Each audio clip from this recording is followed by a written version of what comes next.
I'm a 40-year-old man married to Christine, a 39-year-old woman for almost 10 years. Together, we have a daughter who is 9 years old. We've had our share of ups and downs in our marriage, a lot of downs to be honest, but we've managed to get through it all. No infidelity has occurred, but I will acknowledge that there have been trust challenges on both of our parts.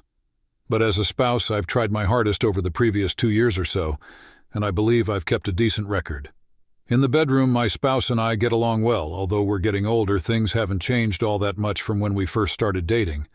I've always been quite grateful for that much because, to put it mildly, I was associated with women who were almost celibate, and no amount of talking could make things right.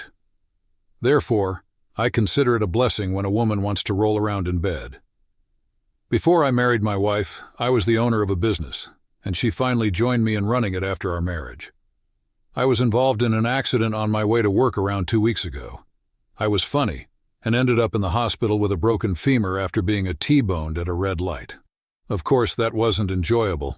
In 2 days, with a cast on both my arm and leg, I was released from the hospital after it was determined there was no internal injury. Even though I was obviously quite limited in my movement, I managed to navigate the house with a lot of tripping and relying on objects. Of course, there were some tasks that I needed Christine's assistance with, and I needed her assistance with them. She seemed to be okay with it for the first week or so, and each time I asked if it wasn't too much of a burden, she would smile broadly and say no. But as the second week went on, I noticed that she had somewhat changed in attitude. We have a great time together in the bedroom, and to be honest, we don't generally go more than a week without anything happening. My initial thought was that it might have been related to that, particularly as I was beginning to feel my body yearn for it once more. She responded that I wasn't being a bother when I asked, but this time she appeared less patient with me. She replied it wasn't because of our lack of activity together, and quickly left the room when I asked her directly if that was the reason. I honestly felt at the time that it was, but I also thought that since we were married, she would be able to respond to me. Honestly, when I asked a question like that, I think we can sort things out because my mouth and one of my hands are still working. I really wanted to ask her to blow a load for me, but I figured since she helps me so much already, it wouldn't be worth the trouble until I could take it no more. The problem is, though, that when she returned home yesterday from handling the business on my behalf, she was obviously in a much better mood than she had been on any of the previous days. She seems like she would have a lively disposition. I don't know if this is paranoia on my part, but I'm worrying too much about if she was able to get someone else to handle that aspect of things for her, because I sense that her previous mood was a result of our inability to have an intimate relationship. She has never cheated on me, really. Is there ever a definitive answer? Aside from that abrupt shift in her demeanor, I wouldn't have any other reason to distrust her. However, speaking with her revealed that there didn't seem to be any clear explanation for her sudden happiness. She could have had a massage or received some wonderful news. I therefore want to hear all of your thoughts before I make any snap decisions. Not that I can in my current state of mind. Is it better for me to try and look into this more? Or should I just assume that she was content for some other reason? Even though it seems like we've known each other for a long time, I feel like I might be making assumptions. So please share your thoughts with me. That seems like you're in a real jam, buddy. Broken hearts and broken bones, what a combination. You really do have a terrific record in the bedroom in spite of all those trust concerns. I have to give you that. Perhaps she discovered a magic wand that can also be used as a masseuse, or perhaps she is simply enjoying the rush of operating the company by herself. Or who knows? Perhaps she's found the key to contentment within herself in a bottle of wine. Should you want to take on the role of detective, OP, exercise caution while uncovering something that could cause more pain than a broken bone. Update. Hello to all of you. After a hiatus of almost 3 weeks, I'm back with an update. Many of you advised me to examine her phone already. If a couple has nothing to conceal, they ought to be able to look through each other's phones. I've never had anything to conceal, so I know she can check my as often as she'd like. When I finally checked, though, I discovered a lot of stuff. Nevertheless, I wasn't going to ask her to turn it in, as it would allow her to remove any proof. I needed to have access to it when I would have enough time to go through everything and perhaps save any evidence I came across. Just so you know, she slowly returned to her mood after that joyous day, and then she was effervescent again just a day later. She returned for the third time, beaming with gratitude that I had the opportunity. She was chewing gum, but there was definitely a hint of alcohol in the air after her. She was thrilled, but she also didn't kiss me when she arrived home. It didn't take long for her to fall asleep, and she left her phone right next to her in bed, so I suppose it was whatever she drank. I had never examined Christine's phone before, but when I did, I felt a great deal of anxiety because I thought she would wake up at any time and I would have to start explaining myself. I forced myself to go through it, though, since the anxiety I felt from not knowing if she was cheating on me was really much worse. I noticed an unread message from an Alex on her messaging app, but there were no pictures or videos of her with any strange people. I recognized the profile photo as being of the same Alex who worked for me by straining at it. The message had the emoji, "gotten home with a kiss," at the end, which ordinarily wouldn't have been a problem given that she was currently staffing the workspace. Despite the last message being on read, I opened this one right away and read through everything until just before the accident. Everything was quite formal up until my wife's arrival home one day earlier when she was beaming. He had flirted hard with her the first time, and she had returned the favor. It seems like he received approval from his employer that day to start acting aggressively. It only demonstrated how little I knew. While I was recovering at home, I noted that Alex never asked my wife if she had returned home on other days, but he did so 3 times when she had returned in a better mood. There was a little flirting in between those days, though nothing serious, though it could have been. After snapping multiple photos with my phone, I returned her phone. About 2 days ago, something happened, and I'm not sure what to do. I don't think she knew I handled her phone because the next day she didn't seem any different, perhaps due to her intoxication. However, I'm at a loss on what to do. I have all the information I need to draw the firm conclusion that my wife has cheated on me at least 3 times with one of my employees. But from here, how do I move forward in a way that makes sense? Shall I simply declare divorce and handle everything from here on out? The problem is I'm really hurt. While it hasn't always been easy, our marriage has generally gone well. However, I never seemed to be afraid of cheating. However, she decided to cheat on me after I had an accident. I've been trying so hard to seem normal around her, but I'm not sure if I can take it much longer. I can't let this finish with a divorce. I need this to stop. I require more than that. I must be content. Please, I've been trying to come up with ideas, but I can't seem to connect 2 ideas in my mind. I look forward to hearing any advice you have for me. When you have an excellent eye for spotting infidelity, who needs crutches? Now let's discuss your wife's brief encounter with Mr. Employee of the Month. It appears that Alex has been spending more time with her than just having coffee breaks. Regarding your beloved spouse, she truly has some clarifying to do, doesn't she? Speaking of adding salt to injury, imagine someone cheating on you when you're in the hospital with fractures. The exciting part is here, getting even. Yes, you could follow the conventional path and get a tumultuous divorce, but what fun would that be? Why not use your payback in a more imaginative way? Thus, begin hatching plans, get even, and most all, resume living life to the fullest without an infidelity-addled partner holding you back. There's a world out there, after all, waiting for you to conquer it, shattered bones and all. Update. Time really does fly. Although a lengthy time has passed since my last update, I believe I must have read each and every comment after submitting it. I would want to express my gratitude to everyone for their kind remarks and suggestions, which have undoubtedly influenced my approach. My initial action was to look for a divorce attorney. At the time, I paid no retainer. Instead, I was merely interested in learning as much as I could about his services. I foolishly continued to believe at that time that there might be a reason for what I had read on her phone. I made the decision to speak with her before making a decision. I told her I wanted to follow her to work, so I could check in with the staff and see how things were doing since I found it easier to move around on my own. She made a feeble attempt to persuade me to stay at home since she thought she had everything under control. However, I realized at that time that nothing could prevent me from going. We drove to our company location an hour or so later, with me in the passenger seat. Alex seemed much more awkward than the rest of the guys, but all of them were really excited to see me. It didn't appear like my wife was overjoyed to have me there either. By the end of the workday, I called Alex into my office, making sure to do it when my wife was nearby. She froze as I did, and she followed Alex inside my office, something she wouldn't have done in any other situation. I didn't order her to go, though. They both looked shady, but maybe I was just seeing things. When Alex realized I was merely inquiring about something rather insignificant concerning a client we had been working with prior to the accident, I could literally see the anxiety leave his body. After the day was over, my wife and I headed back home. She was a little chatty, perhaps because she had assumed, or realized, that no one had discovered her whereabouts.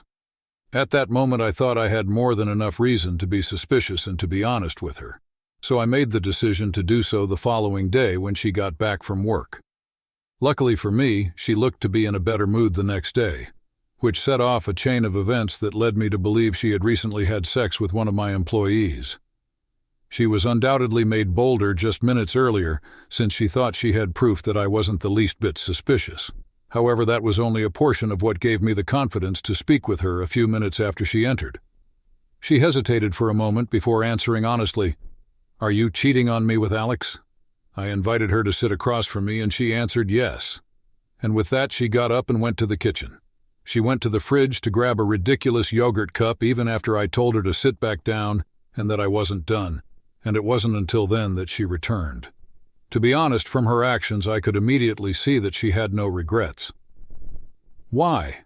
Why did you think that was a good idea?" she asked, going on to describe how I wasn't meeting her requirements as a woman and how she had wants of her own. I immediately brought up the fact that I'd been in a horrible accident, that I was still wearing casts, and that her main worry was that there would be no sex. I informed her that we could have worked things out, at least until I got well, if she had told me how urgent her wants were. She simply shook her head, though, adding that things wouldn't have been the same. To be honest, I didn't know what to say at that very moment. The woman in front of me was attempting to defend her adultery, which surprised me because I was expecting her to sob and plead her blatant guilt. She replied me no when I asked her directly if she was sorry. She reiterated that she needed things and that it wasn't my responsibility if I couldn't meet them, and that she wouldn't deprive herself of happiness because I had been rear-ended by an SUV. Yes, I hate to say it, but at that point I completely lost my composure. I got up with difficulty and approached her in a menacing manner. I didn't raise my hand or anything, but she got up and gave me a forceful shove as I got closer to her. I stumbled and fell, landing on our wooden coffee table. I made contact with my shoulder. I eventually made sure nothing was damaged, and then I laid in anguish on the floor. After a short while, I heard her car start up and drive off, along with the front door closing. Yes, my wife, who was presumably my ex, knocked me down without even asking if I was okay. I was wearing 2 casts, literally. I had to struggle up onto the couch for a few minutes since I was in a lot of pain in my shoulder. In that instant, I truly lost all love and respect for her. Therefore, I called the police as soon as possible. I had a crimson face. My kid was apparently sleeping off the sounds from our fight since she was hiding towards the top of the stairs. She began to cry when she saw me being shoved. My heart hurt when she saw me in distress. I honestly didn't know what to tell her when she persisted in asking what had transpired between her mom and me. After some time, the police arrived, took a report from me, and brought my kid and I to the hospital so we could get an X-ray. Thankfully, my shoulder did not sustain any permanent harm. I mean, if I had broken something else, I would have been furious since I was on my way to getting better. That evening, as soon as I came home, I sent a message to the divorce attorney letting him know that I was prepared to move forward with things and put my daughter to bed. In the 3 days since then, Christine has not returned home, and I have not even been in touch with her. My daughter hasn't stopped asking where her mother is, so I had to invent the ridiculous justification that she went to see her sister. It's really war now, and I believe I have everything I need to make things end badly for Christine. I want to make her feel bad about cheating on me, but she wasn't remorseful. Oh my goodness, sure, everyone has wants, but let me tell you something. Bones naturally mend. Furthermore, as you mentioned, there are further ways to make things work out. Your wife went straight to the in-bed with the office assistant option, so I guess she missed the memo about in sickness and in health. You're like a one-man vendetta machine, preparing for the divorce and submitting police complaints, and you have all the drive in the world to make the circus successful with your daughter by your side. Installment. I'm writing this with a big smile on my face because it should be the last installment of my story. Although it has been months since my last update, you will enjoy this one if you are a huge lover of the feeling known as schadenfreude. I am certain that I do. I started by sending texts to every single family I knew of Christine, from her parents to a cousin I had just met twice. I was so mad that I even texted it to my buddies whose numbers I had. I sent them the images I had shot of her and Alex flirting back then, and I didn't write a single word that wasn't accurate. A portion of them replied, while others did not. People that spoke were more understanding, and I surmised that the majority of people who remained silent supported Christine. Whether they agreed with her or not, my work there was finished. I saw to it that her sleazebag actions were thoroughly recorded. Following that, I headed to work, where I ran into Christine. She must have thought I was too broken to move, for she was astonished to see me. In less than 10 seconds, I told her and Alex, the worker she had been having an affair with, that they were both dismissed. She was just an employee, but she used to be my wife. I'm pleased I had never included her to that degree because her name was nowhere to be found in the company's papers. Alex was taken aback by how abrupt everything had happened, but he knew he was guilty and was unable to contest it. After 3 years of employment with me, he was undoubtedly going to enjoy using me as a reference for his upcoming position. Christine, meanwhile, appeared enraged. She approached me. To be honest, even though that would have been convenient for me, I was afraid I might get struck again. And I unveiled the divorce papers to her when we were still at a distance.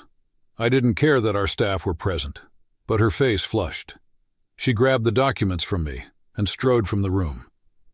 The remainder of the day was awkward, and when she found out how many people I had told about her adultery, I had to deal with a lot of texts and swearing from her. Again, there's more to my story. Things get better. Recall the attack. I went to the police station at the end of business to report everything because I had a police report and a medical report. I expressed my desire to file charges to them. My divorce attorney was able to assist me in skillfully organizing the case so that I could go through it more quickly. She was completely remorseless, which was a benefit considering that this happened after I confronted her about cheating. My daughter saw her leave me there while I was hurt. She was sentenced to 1 week in jail along with anger management training. Although I hate that my small kid had to participate a little, I think it was worthwhile. The criminal history made me happy. After that, the divorce process actually began. These took a while to finish, in part because Christine remained obstinate the entire time. In the end, though, it was a piece of cake because there was an abundance of documented evidence of my ex-wife's terrible behavior. She didn't deny that she had abused me, and she also didn't deny that she had cheated on me, and she showed no signs of regret for either of them. Seeing my daughter's father be beaten killed me once more. Since I fired her before the divorce was finalized, I do have to pay alimony, but it's only for a 5-year period, so it's manageable. She is not associated with the company that I founded. Since her mother can't seem to manage her rage or refrain from bringing strange men around my kid, I have custody of her. And since there's no reason to move my small kid, I get to keep the house. I got to give my wife a clean criminal record and reveal to all of her friends what she had been up to. Since she's a bad person by nature, she made it work for me, even though I honestly didn't set out to do all of this. Though it is what it is, I wish I had seen it sooner. I'm relieved that the tale is finished and my daughter is secure in my care. I'll try to rebuild later in life, but for now, I'm content with how things turned out. And I hope you're all the same. Edit. It appears that Alex had the audacity to use me as a reference. I made sure to professionally list all of his inadequacies as an employee, including the possibility that he might try to act inappropriately among female co-workers. Hearing it was enjoyable. Whoa, we appreciate you informing us of that from the individual on the other end. No wickedness, I suppose, goes unpunished. To begin with, congratulations for elevating the expression, "Hell hath no fury like a man scorned," to a whole new plane. You've really perfected the art of sweet, sweet revenge, from messaging the whole family tree to giving out pink slips like they're Halloween candy. Not to be overlooked is the showstopper, making accusations a la boss with a police report, a hospital report, and a ton of justified rage. You gave your soon-to-be ex a one-way ticket to jail for that assault. Oh, all right, let's flip everything around. But the really icing on the cake? That fixed-term maintenance obligation, it seems like a tiny price to pay to see your daughter safe and sound at your side and her behind bars after 5 years of paying for her sins. Let's just say that Mr. Employee of the Month is about to discover the hard way that karma is a real witch, including your name in the list of references. Oh, the boldness. But hey, at least you got to see him writhe like a worm on a hook while you expertly pointed out all his flaws. What do you think? What actions would you have taken differently? We appreciate you coming here today.